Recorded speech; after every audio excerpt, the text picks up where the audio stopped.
So the next item on the agenda is the debate on the UN Climate Change Conference 2025 in Belém, Brazil.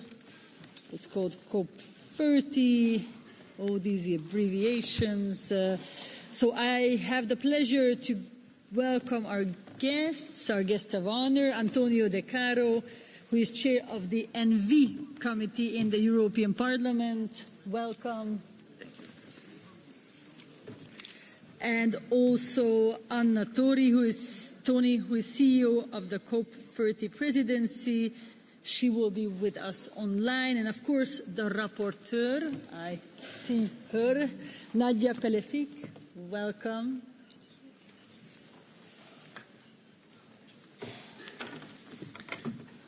First, I will give the floor to the rapporteur to present her opinion, if you are ready.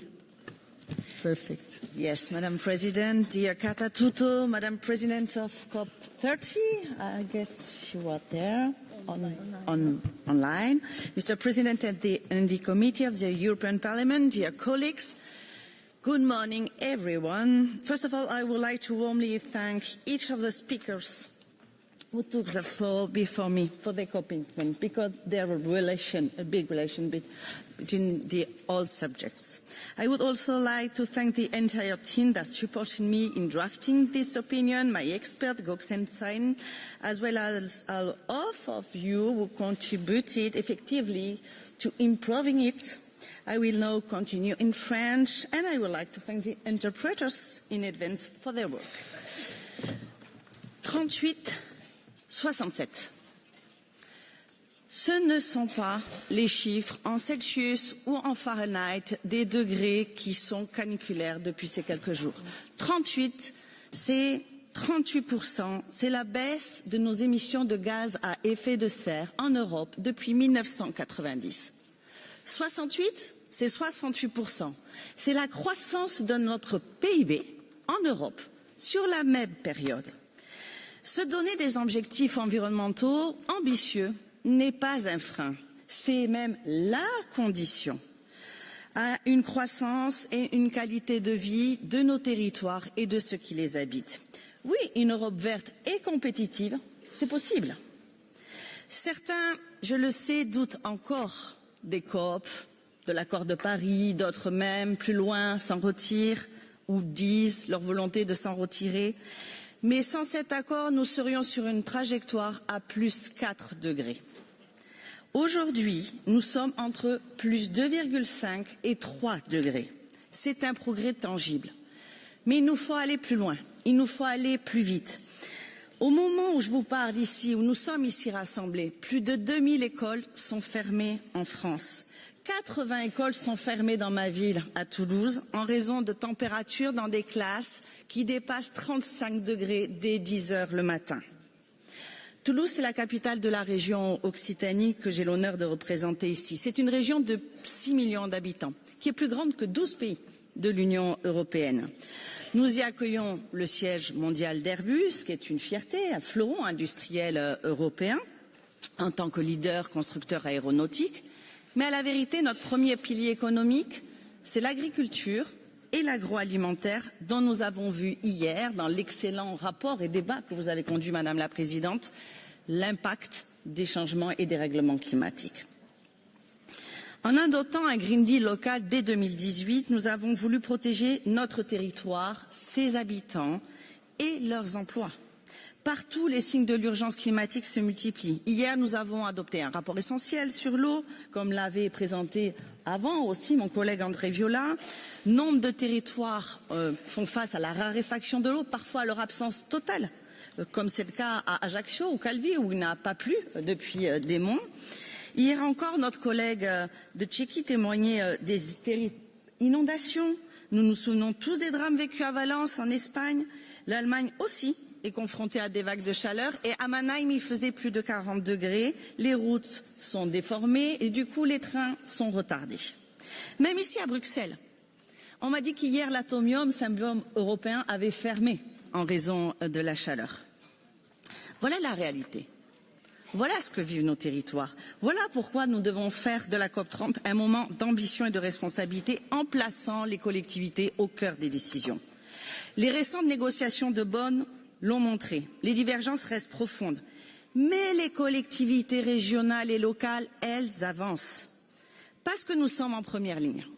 Parce que quand nos forêts brûlent, quand nos écoles ferment parce qu'elles sont trop chaudes, quand les maisons de nos habitants sont inondées, quand nos hôpitaux sont saturés par des changements et par des crises climatiques, nous avançons.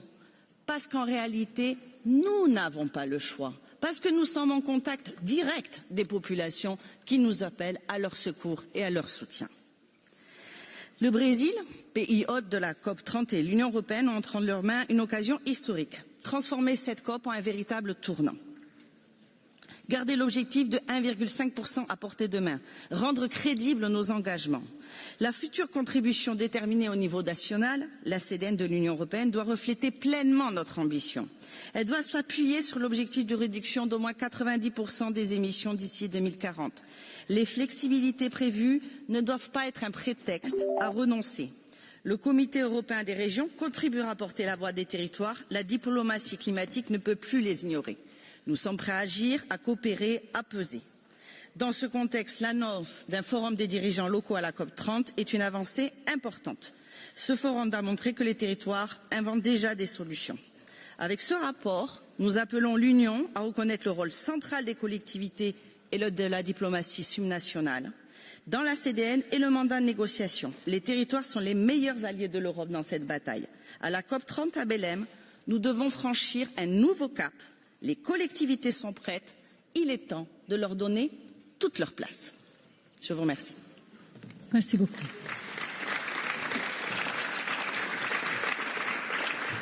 And now I will give the floor to Antonio Decaro, who is our former member and also, as I understand, former mayor of Bari. I've visited many times your city, but now he's here as the NV chair. The floor is yours. Thank you, President. Dear colleague, I speak in Italian language.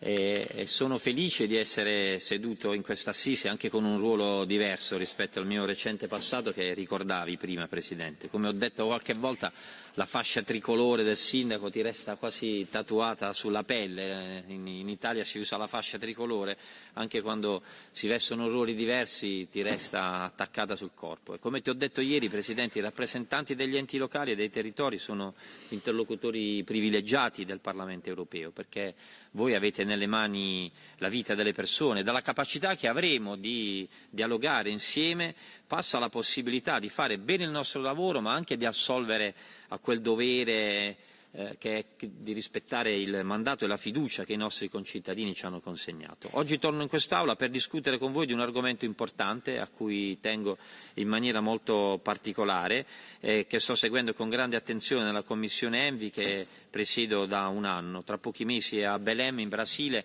si terrà la COP20, un appuntamento di grande valore simbolico e politico a 10 anni dall'accordo di Parigi.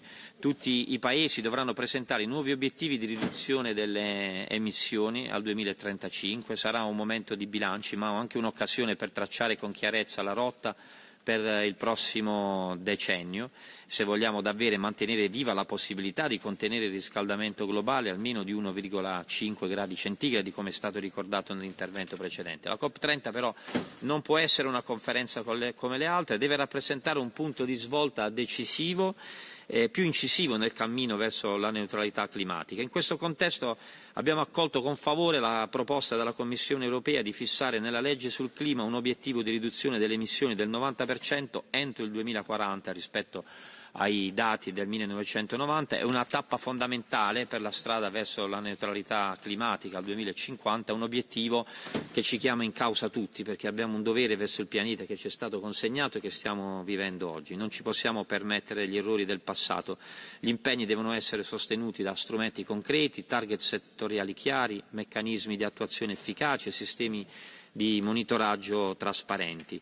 La COP30 dovrà portare a compimento anche altri obiettivi su due pilastri fondamentali per le politiche europee: l'adattamento dei nostri territori alle emergenze sempre più pressanti e feroci e i finanziamenti per il clima. Sull'adattamento, gli eventi estremi degli incendi, le alluvioni colpiscono con crescente violenza e dobbiamo mettere in sicurezza il nostro territorio e renderlo resiliente rispetto alle tragedie climatiche. Questa deve diventare una priorità politica. Per quanto riguarda i finanziamenti, la roadmap da Baku a Belém, che è stata tracciata nella COP29, può fornire un quadro utile per rilanciare la cooperazione internazionale e raggiungere l'obiettivo di mobilitare 1.300 miliardi di dollari all'anno entro il 2035 tra fonti pubbliche e private a sostegno della transizione nei paesi in via di sviluppo. In questo senso la presidenza brasiliana potrà giocare anche un ruolo centrale. Il presidente Lula ha indicato tra le priorità cruciali la tutela delle foreste tropicali, i diritti delle popolazioni indigene, la creazione di piattaforme nazionali per gli investimenti sostenibili. Consentitemi una riflessione sul contesto internazionale che è instabile. La leadership climatica dell'Unione Europea non è auspicabile, ora credo sia diventata indispensabile. La posizione degli Stati Uniti sull'accordo di Parigi fa in modo che in tanti guardano l'Unione Europea come punto di riferimento nell'azione climatica. L'Europa non si può permettere di guardare dall'altro lato. Solo attraverso uno sforzo collettivo e coerente possiamo aggiornare il contributo determinato a livello nazionale dell'Unione Europea in tempo per l'appuntamento con la COP20 e dimostrare al mondo che l'Europa non è quel vecchio continente troppo stanco per agire, ma che siamo ancora capaci di indicare al mondo la strada del futuro. Grazie. Grazie. Do we have online Miss Toni? Then Toni, CEO of the COP30 presidency. I see you. That's a good news.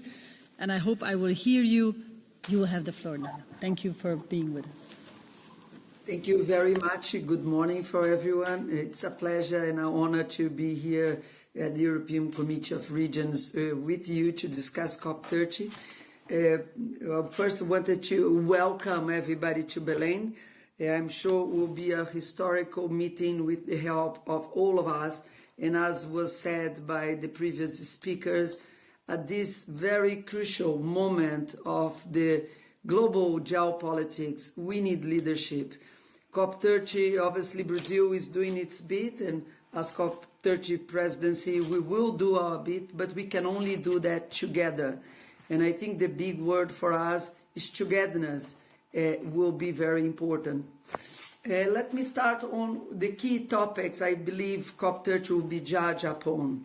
The first one will be on the strengthening of the multilateral system and how much we will be able to come together to show that the Paris Agreement is alive and is well and is giving us the directions that we need to take. This is really, really important, especially at this moment of very difficult geopolitics. In this respect, the numbers of the NDCs, the national determined contributions that we have seen, unfortunately, is still very low. As you know, we are now in July, and we only have 24 NDCs that have been communicated to the UNFCCC. We, as Brazil, have done our part. We communicated our NDC at the COP29, but we do need that every country comes up with the NDCs that are ambitious and that also tell us how they are implementing the global stocktake. This will show if the Paris Agreement is alive or not, the numbers and the quality of NDCs that we will have. And we count upon Europe to now with this target for 2040 and obviously the NDC that will come later of 2035. We count very, very much on the European leadership. Europe has been a leader for many years, and in this special moment of military wars, trade wars, we needed even more the European leadership. And you can count on developing countries, Brazil, Latin America, Asia, Africa, for that partnership in leading and not leaving the vacuum, the political vacuum that we have at the moment. Brazil is very determined as well to bring non-parties to help on achieving the goals of 1.5. We launched last week our action agenda, which is based on the global stock take, where we feel that every party and non-party can contribute to achieving the 1.5 degrees. So we call upon private sector and local communities, local authorities to help us to achieve that goal. We put local authorities at the center of the Brazilian NDC because we recognize that local authorities are on the front line of both the consequences of climate change as well as on the implementation of the global stock take. So we've been working very, very close to the local authorities, mayors, governors, to help on COP30 and to show that leadership. We will have a meeting of local authorities, the Local Authorities Summit in Rio at the beginning of November, just before COP30, and we'll bring the demands and requests and suggestions and especially the solutions of local authorities to Belém in November when the COP starts. I think the first speaker mentioned the cost of inaction is immense. All the hits, the wave of hits that we see now in Europe, imagine what's happening in developing countries where cities with unfortunately less infrastructure are facing floods, fire hits as well. So we need to, in this moment, more than any other moment, show solidarity, show empathy. As was mentioned, the topic of adaptation will be key. So we hope that COP30 can be a COP that we strengthen multilateralism, that we highlight the importance of local authorities, especially on the agenda of adaptation, that we can together, and yes, start rethinking what cooperation, international cooperation look like by thinking together how to mobilize the 1.3 trillion that was agreed in the meeting in the last COP. But finally, I wanted to again to say that the European leadership will be even more asked this time than any other time. The political vacuum, I was in Bonn recently for the debate. It is clear that not having the US at the table without being able for us to look at new ways of doing partnerships. Paris Agreement has helped us a great deal in the past. The transition has started. We all know that. But we needed to go faster, we needed to go bigger, otherwise we won't achieve together 1.5. For that, Europe will need to think about new strategies and new partners to cooperate in that leadership. Brazil, as COP30 presidency, is ready to join efforts with Europe to fill up that vacuum together with other countries. Let us work together. And again, welcome to Belém. It's 137 days to the meeting. Belém is ready, we are ready, and we count on your friendship and partnership to make this very important COP a new beginning, and a new beginning based on implementation and acceleration of action. Thank you so much. Thank you very much for joining us. Thank you very much. Now I will give the floor to the members. Konstantinos Bakoyannis. Κυρία Πρόεδρε, να σας ευχαριστήσω και να ευχαριστήσω ιδιαίτερα και την εισηγήτρια αλλά και τον Πρόεδρο της Επιτροπής που μας τιμάει με την παρουσία του. Πάρα πολύ σύντομα, κυρία Πρόεδρε, η κλιματική κρίση είναι υπαρξιακή. Δεν εξαρτάται από τον εκλογικό κύκλο και αυτό πρέπει να γίνει κατανοητό σε όλους. Και ναι, είναι ξεκάθαρο πως το πολιτικό πλαίσιο δεν είναι ευνοϊκό. Η απουσία των Ηνωμένων Πολιτειών προβληματίζει, όπως και η δισταγμή, για να είμαστε ειλικρινείς κυρίες και κύριοι συνάδελφοι, μέσα στην ίδια την Ευρώπη. Αυτό όμως πρακτικά σημαίνει πως οι ευθύνες οι δικές μας είναι ακόμα πιο μεγάλες. Και έχουμε την ευκαιρία να στείλουμε το μήνυμα και να διασφαλίσουμε ότι θα ακουστούν οι φωνές των τοπικών μας κοινωνιών σε υψηλότερο δυνατό επίπεδο. Εδώ και αρκετά χρόνια, τουλάχιστον μέχρι και πέρσι, η Επιτροπή των Περιφερειών αλλά και η Επιτροπή ΕΝΒΕ είχε ένα καταλυτικό ρόλο. Ήταν στην πρώτη γραμμή. Θέλω να πιστεύω ότι και φέτος θα τιμήσουμε την εμπιστοσύνη των πολιτών και στη συνεργασία με όλους τους φορείς θα μπορέσουμε να στείλουμε ένα ξεκάθαρο μήνυμα. Σας ευχαριστώ πάρα πολύ. Thank you. Marco Marcola. Thank you, Madam President. Let me just deepen a few points in addition to what Mr. Pakoyannis already said.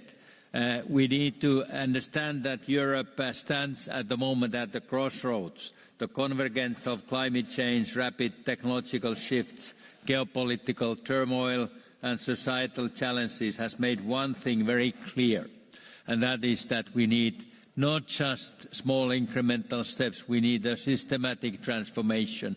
And the climate policy, sure, that is in the very heart of that. And we can really get the strong support from the citizens, because now they realize that much more needs to be done by the political level. And let me link this to the whole EU policy, because that's what we have been seeing, that starting with the Mario Draghi's blueprint for European competitiveness. So there's very much true on that, what we need to do. As well, Enrico, let us vision for a strong single market, or Sauli Niinistö's call for resilient preparedness union, or even Manuel Heitor's recommendations on boosting research and innovation. They all are linked to and need to be linked to the climate policy. We cannot see that climate policy is a separate issue, but it's all integrated. Europe must adapt and innovate at the systematic level and fast. And luckily, yesterday's decision by the Commission, how Ursula von der Leyen announced that, so now that this 2040 target is clear, it is on the line that we here agreed in November when we had my opinion on the future view climate policy and it was adopted. So let's move on that and give this clear message that subnational level needs to play a crucial role in the coming negotiations. Thank you very much. Thank you very much. Antje Grüter.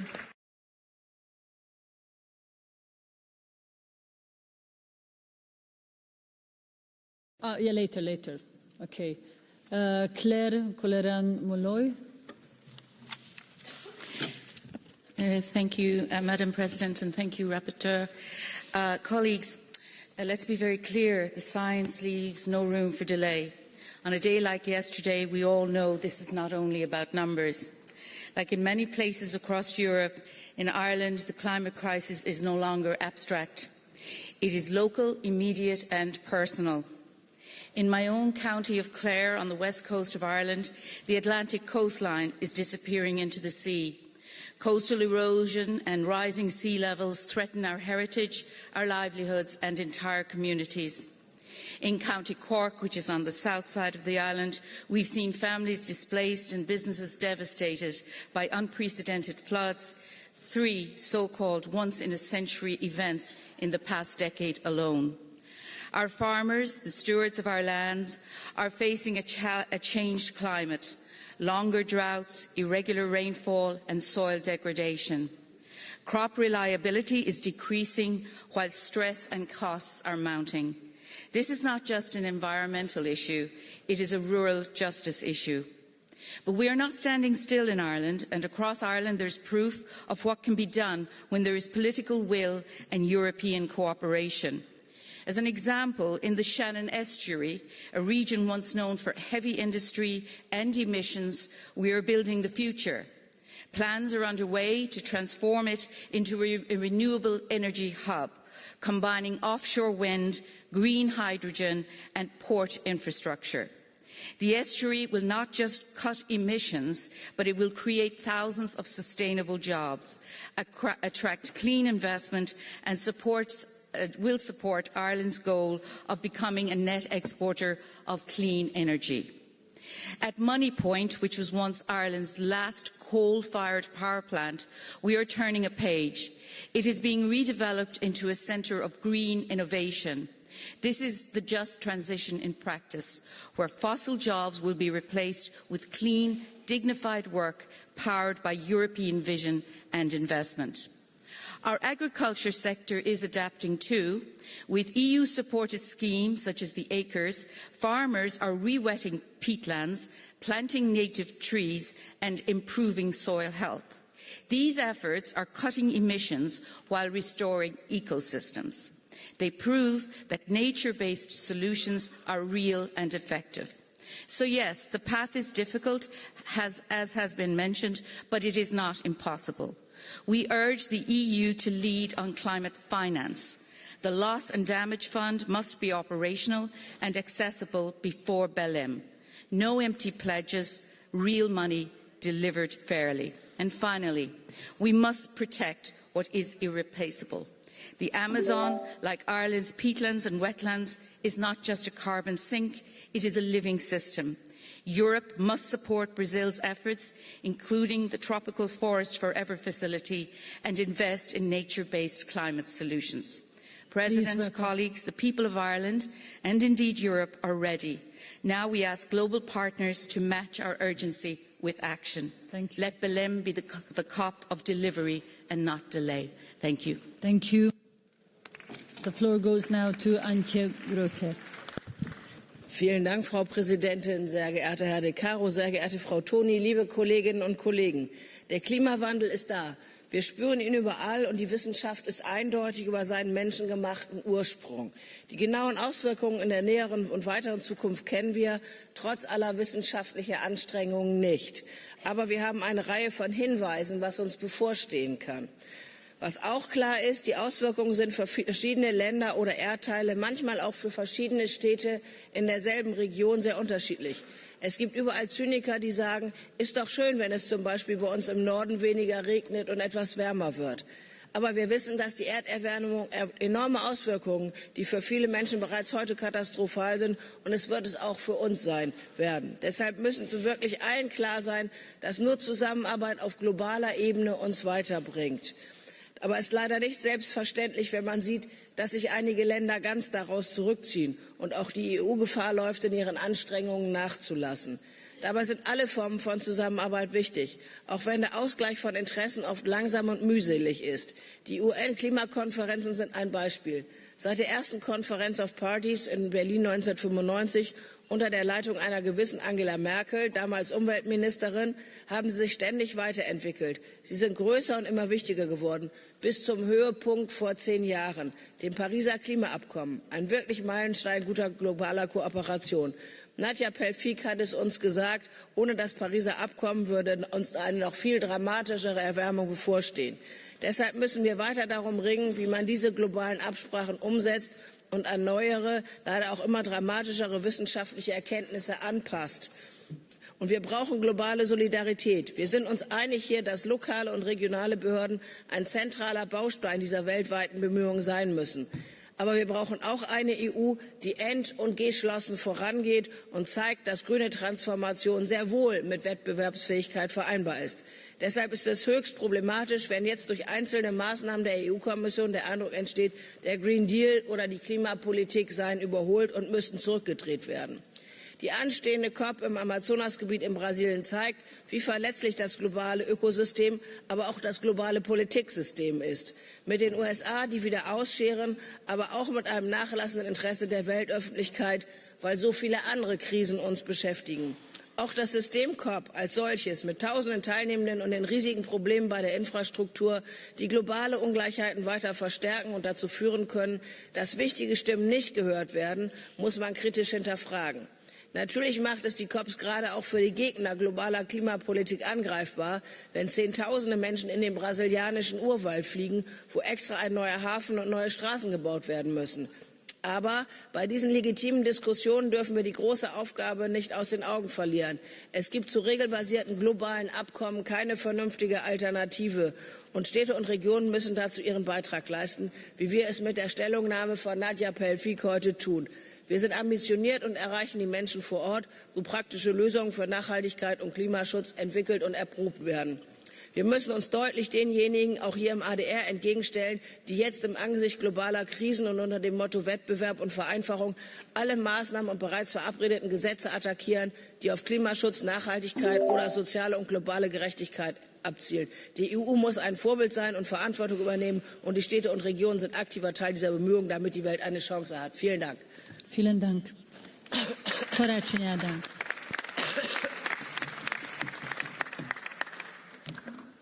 Dear President, dear colleagues, this year's COP30 in Brazil will mark 10 years since the Paris Agreement back in 2015, and we are still hearing about the urgency to act on climate change. However, I firmly believe that if we increase ambition, we will destabilise and undermine the entire process. Setting unrealistic targets simply ignores the practical realities faced by many countries. What we should focus efforts on is building resilience to the growing impacts of climate change and extreme weather events, and supporting climate adaptation strategies that have clear and tangible results for our citizens. With the United States having withdrawn from the Paris Agreement, there is immense pressure on the EU to fill that gap in terms of finance and ambition. And this is happening in a global context of economic pressure as well as declining competitiveness in Europe. Our approach should be economically sound, with realistic and achievable efforts that do not impose devastating costs on our member states. Today, we are now talking about a 90% reduction by 2040, which is extremely difficult to imagine in practice. And for most of our citizens, this is impossible to support. We also firmly state that any ambitions to reach climate neutrality by 2050 will not be met if we do not recognise the critical role of nuclear energy. Nuclear energy needs a level playing field to be recognised as a viable and essential part of our energy mix. We would like to see the COP30 as an opportunity to renew commitment to pragmatic and innovative solutions such as nuclear, following on from pledges to triple global nuclear energy by 2050. Nuclear energy has finally had formal recognition as a solution to reduce emissions, reflecting a paradigm shift in how nuclear power is viewed among climate negotiators. I hope that the Committee of the Region, we can be as pragmatic and realistic and open to all technologies that will allow us to reach our goals. Thank you. Köszönöm. Kieran McCarthy. Thanks, President. On behalf of the European Alliance, can I thank the Rapporteur and members in the COR Secretariat that have actually been working on COP conferences for several years now. There has been achievement and momentum on recognition of local and regional authorities, and that has to be said. And also for several years there has been a push strategically to get more, for more higher ambition, stronger multi-level cooperation, a just transition, and there has been momentum on that. But probably we need to push strategically even more. As well as that, I think all parties in COP need to adopt a genuine multi-level governance approach as recognised in the COP28 consensus. And so I welcome Ms Toni's comments, if she's still on the particular call. Ms Toni, we stand to help you. We have the ideas, we have the plans, we have the solutions, we have the enthusiasm, and we have the will. So please, please, please harness us in Brazil. As well as that, and I equally share the perspective that winning public support is highly important. At every stage, authorities and developers should engage with citizens, for example, by developing stakeholder engagement plans to address community concerns and build trust. Perhaps, Madam President, that's something that you might promote in Brazil, and also kind of promote as well the idea that actually came out in the COR Bureau 2 evenings ago about investing into COR members around this, the COP project in itself. I think certainly stakeholder engagement plans, they foster democratic decentralisation transition and try to encourage active participation. With the right support, us as local and regional authorities can deliver our bold climate action plans on the ground. Many thanks. Thank you. Erika von Kalben. Ja, vielen Dank, Frau Präsidentin. Und vielen Dank, Frau Berichterstatterin, für Ihren Bericht. Ganz Europa schwitzt. Und Sie, Frau Berichterstatterin, haben es ja sehr ausführlich beschrieben, was das bedeutet. Und auch in diesem Haus reden wir nicht nur in dieser Tagung immer wieder über die Auswirkungen der Klimakrise in der Landwirtschaft, beim Weinbau, bei den Problemen mit Wasser, Waldbränden und so weiter. Und das sind keine fernen Bedrohungen mehr. Sie sind hier und sie sind jetzt und sie betreffen uns alle, wie Miss Toni ja auch dankbarerweise betont hat. Und gleichzeitig beobachten wir aber auch mit Sorge eine Veränderung der politischen Landschaft, auch in Europa. Die wirtschaftlichen Herausforderungen und die Wettbewerbsfähigkeit scheinen für viele mittlerweile wichtiger zu sein als der eindeutige Einsatz für unsere Klimaziele, auch hier im Haus. Lassen Sie mich eines klarstellen. Der Klimawandel wartet nicht auf politische Mehrheiten. Die Wissenschaft ist eindeutig. Bei der COP30 müssen wir als EU aus meiner Sicht 3 konkrete Schwerpunkte setzen. Wir müssen unsere eigenen Klimaschutzmaßnahmen verstärken und andere Länder auffordern, dasselbe zu tun. Wir brauchen einen klaren Pfad zur Klimaneutralität, der sozial gerecht gestaltet und keine Regionen zurücklässt. Und wir dürfen, im Gegensatz zu meinem Vorredner, bin ich der Meinung, keine teure, dreckige und gefährliche Scheinlösung wie die Atomkraft dafür einsetzen. Zweitens, wir müssen Entwicklungsländer finanziell unterstützen, damit sie ihre Emissionen reduzieren können und sich an den unvermeidlichen Klimawandel anpassen können. Klimagerechtigkeit bedeutet, dass die reichsten Länder, die am meisten zum Problem beigetragen haben, auch am meisten zur Lösung beitragen müssen. Klimapolitik ist keine isolierte Umweltfrage, sie ist eine wirtschaftliche und soziale Herausforderung. Und letzter Punkt, wir müssen grüne Technologien und Innovationen fördern und international teilen. Der Wettlauf um die saubersten Technologien muss ein Wettlauf nach oben sein, nicht ein Kampf um Patente und Marktanteile. Vielen Dank. Vielen Dank. Rastislav Trinka. Thank you. Madam President, dear colleagues, the climate conference in Belém will be the test of our credibility. The world is no longer waiting for more targets, but for concentrates and financeable solutions. The United Nations says that biodiversity is our strongest natural defense against climate changes. In the Košice region in Slovakia, we are turning this principle into reality.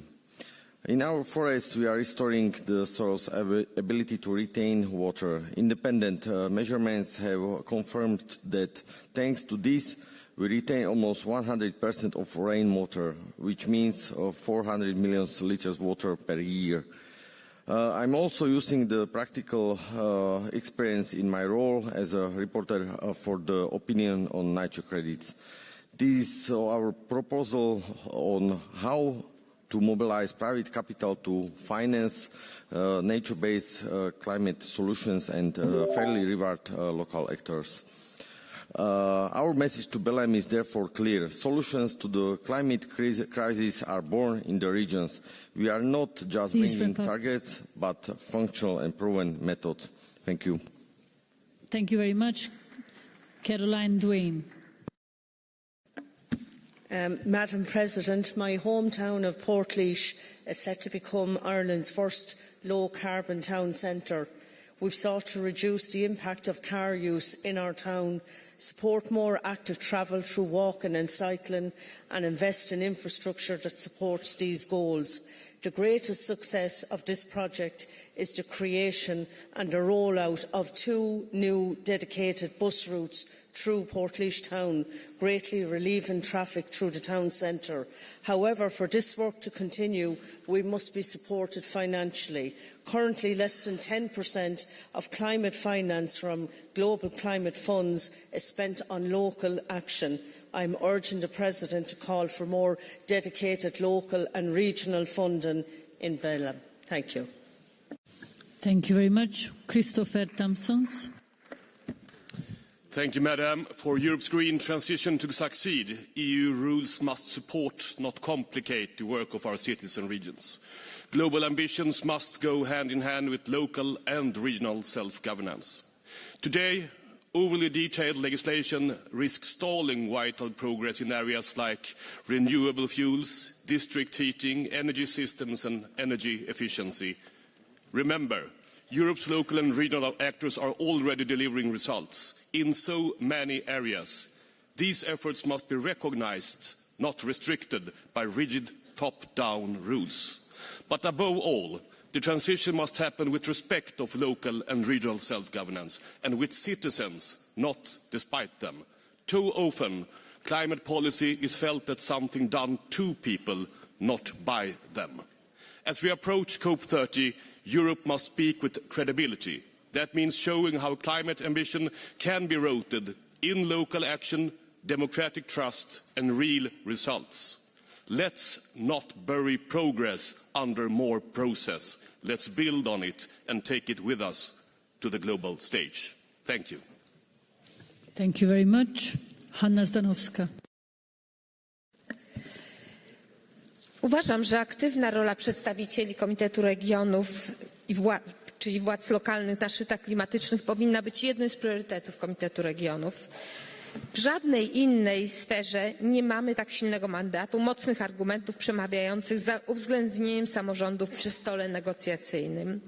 My, samorządowcy, swoją pracę na poziomie lokalnym w zakresie zwiększenia świadomości klimatycznej już realizujemy. Realizujemy szereg trudnych, transformacyjnych inwestycji. Komunikujemy mieszkańcom konieczność zmian, rezygnacji z przyzwyczajeń. Często musimy wymuszać konieczne procesy i egzekwować wzrost kosztów życia. Pewnie moglibyśmy działać lepiej, ale w sferze planowania kluczowych decyzji odnośnie przyszłych priorytetów, inwestycji transformacyjnych, regulacji prawnych i finansowania nasza rola nadal nie jest postrzegana jako kluczowa. A przecież ostatni blackout w Hiszpanii, Portugalii i Francji pokazał, że kryzys dotknął bezpośrednio i wymagał szczególnych działań właśnie ze strony samorządów. Dziękuję bardzo. Dziękuję. Joszko Kliszowicz. Thank you, Madam President. I have just one point to make, and I will be speaking on the basis of my experience in COP29 in Baku. So the core delegation was a part of official delegation of European Union, but without the right to access the main hall where negotiators negotiate. We were able just to participate inside events. So my proposal is that this plenary put forward a request to the European Commission that at least the President of COR be granted the access to the main hall where negotiators negotiate and access to the morning briefing with the chief EU negotiator or the head of EU delegation provides to member states' delegations. This is the only way how we can be treated really as partners by the European Commission, the partner who will be at the end requested to implement COP30 decisions. So we should be really in a position to participate with our President in the work on the conference, but not to be only inside events present. Thank you. Thank you, Joszko. I agree. We know about these side events, yes. María Victoria Chivite. El cambio climático es una realidad ante la que solo cabe avanzar en la transición climática y debemos hacerlo de una manera global, integral y transversal, desde la producción energética hasta el aprovechamiento del agua. En todas estas materias estamos trabajando en mi región, producimos más energía proveniente de renovables que de fósil, ayudamos a las empresas en su descarbonización, fomentamos el autoconsumo, impulsamos la movilidad sostenible, impulsamos la economía circular, estamos haciendo una eficiente gestión de los recursos y también invertimos en infraestructuras hídricas y la modernización de regadíos.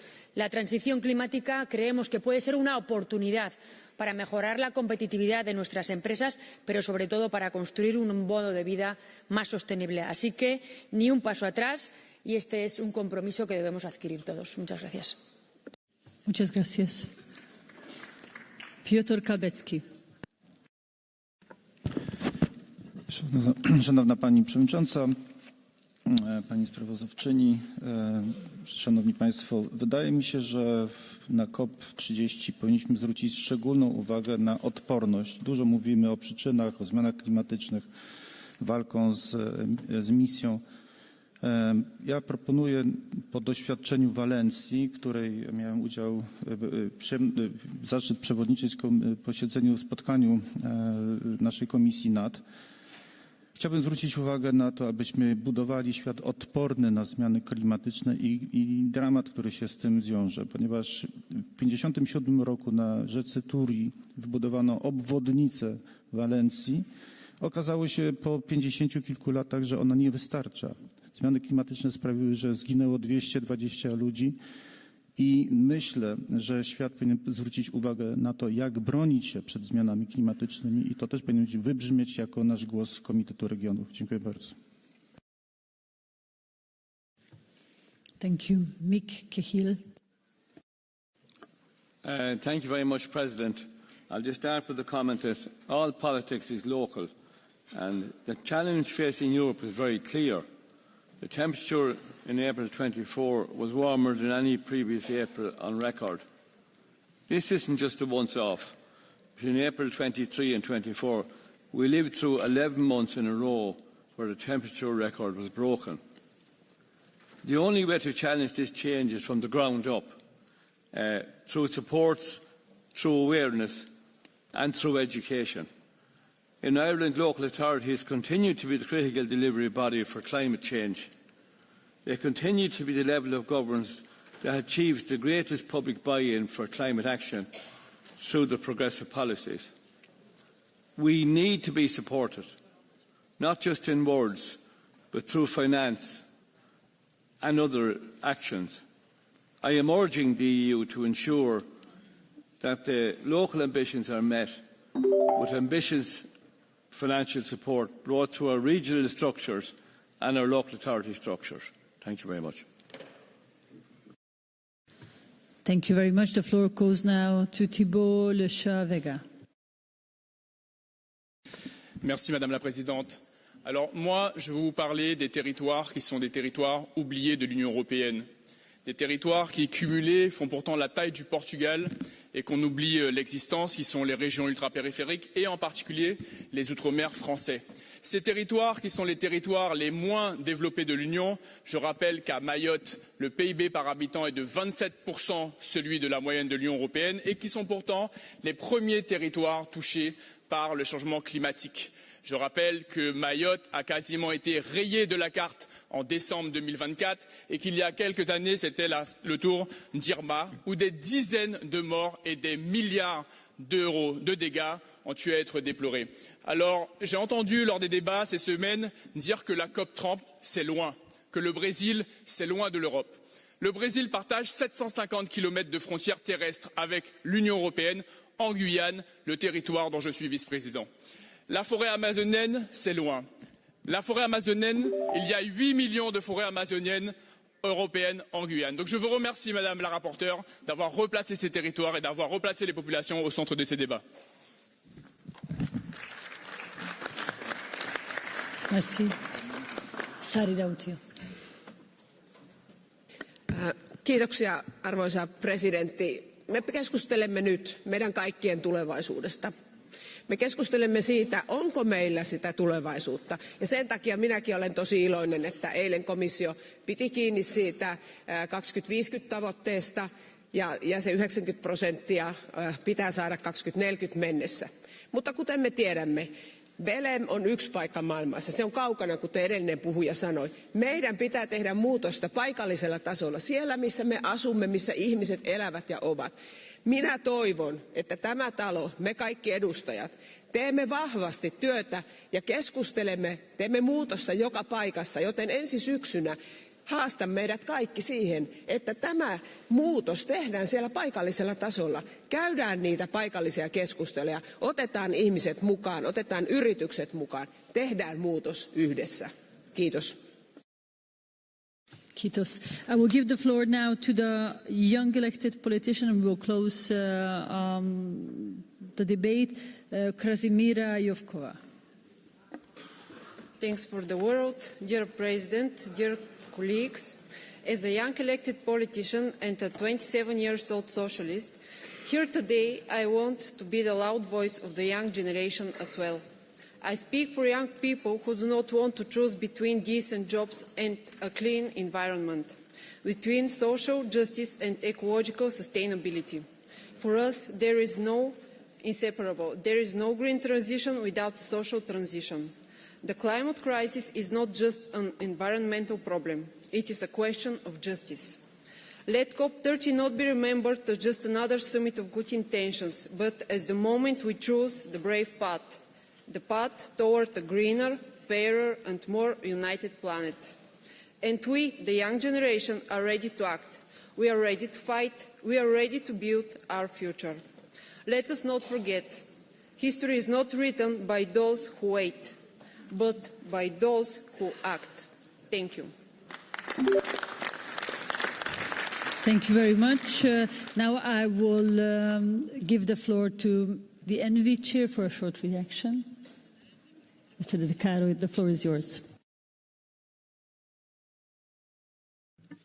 Grazie colleghi per gli interventi. La strada per Belém è breve, ma la posta in gioco è altissima e l'Europa si deve fare trovare pronta con parole coraggiose e azioni all'altezza. Le parole coraggiose le ho ascoltate oggi, ho ascoltato molte parole. Non dobbiamo difendere soltanto l'accordo di Parigi, che negli interventi è emerso, per fortuna quell'accordo c'è stato perché ci ha permesso di ottenere dei risultati importanti. Si tratta di rilanciare una visione condivisa della transizione ecologica, che deve essere innovativa, inclusiva, solidale, ma deve essere anche giusta, perché diciamo spesso che la transizione ecologica deve essere una transizione giusta, non si può scaricare sulle aziende, sui lavoratori.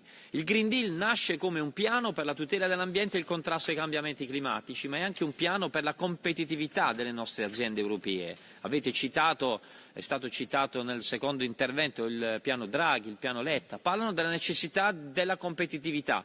Andiamo sulle tecnologie green, tutti andremo sulle tecnologie green. Se l'Europa ci va per prima saremo leader nel mondo sulle nuove tecnologie e torneremo a essere competitivi. I cambiamenti climatici ci sono. Ho scritto due belle frasi, ho ripreso, che ho ascoltato. I cambiamenti climatici non dipendono dal ciclo delle elezioni, i cambiamenti climatici non aspettano le maggioranze politiche, è il momento di intervenire. Quello che sta accadendo nel mare Mediterraneo, la temperatura è salita al massimo storico, Slovenia, nel mio paese, l'Italia, in Libia, Valencia, le abbiamo viste tutte quelle immagini, ma anche ieri, in un intervento qualcuno ha detto ieri c'era una temperatura alta, a Bruxelles non c'è mai stata una temperatura così alta, non esistono qui sistemi di aria condizionata nelle abitazioni, ventilatori, eppure tutti ieri e avantieri cercavano ventilatori e aria condizionata, perché i cambiamenti climatici stanno avvenendo, li dobbiamo contrastare per salvare il pianeta, ma servirà anche contrastarli per migliorare anche la competitività delle nostre aziende.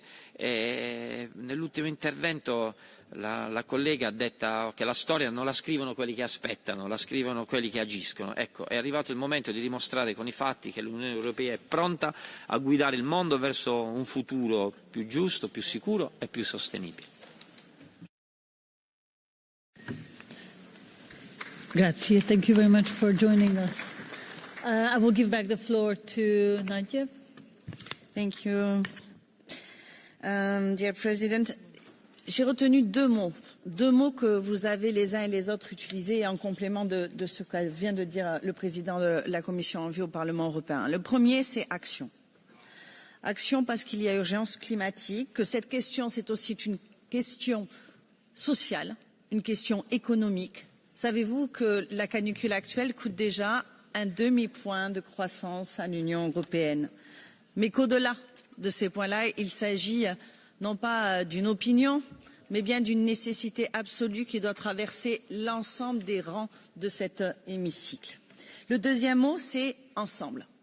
Ensemble, scientifiques et industriels, financement privé et financement public, élus et citoyens, États et collectivités locales, villes et régions. mais également toutes les générations.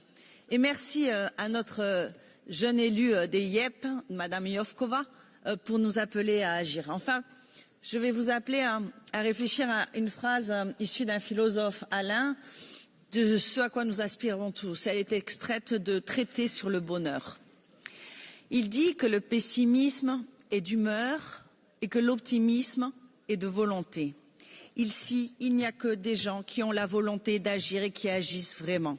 Donnez-nous les moyens, donnez-nous notre place à la prochaine COP30 pour que nous agissions plus vite, plus fort. Merci. I will give back the floor to our online speaker, Ms. Toni, if she is with us, for short reactions.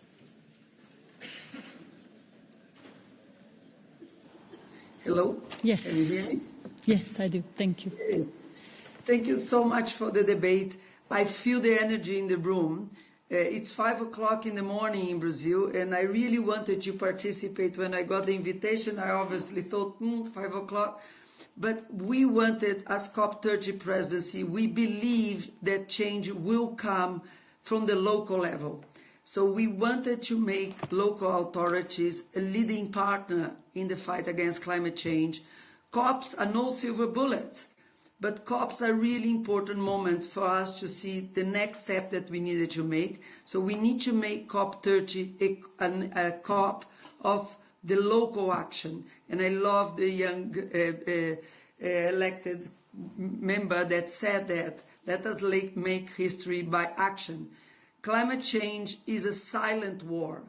It's a war that's making more people more poor, more inequalities. We need together fight this war, and I think hopefully COP30 will be a COP of local authorities, will be a COP of peace, will be a COP of nature, and will be a COP of resilience. So thank you so much for this session. Gives me a lot of energy. Here again, I wanted to welcome everybody to come to COP30. Let us make local level solutions and action the new motor, the new engine of change, and so that we can get to 1.5. Thank you very much. Thank you very much for joining us at 5 o'clock. Thank you. We are closing now the debate. I thank you very much for your presence, and we will move on to the voting, no? Perfect. You don't want to stay for the voting, no? Thank you very much.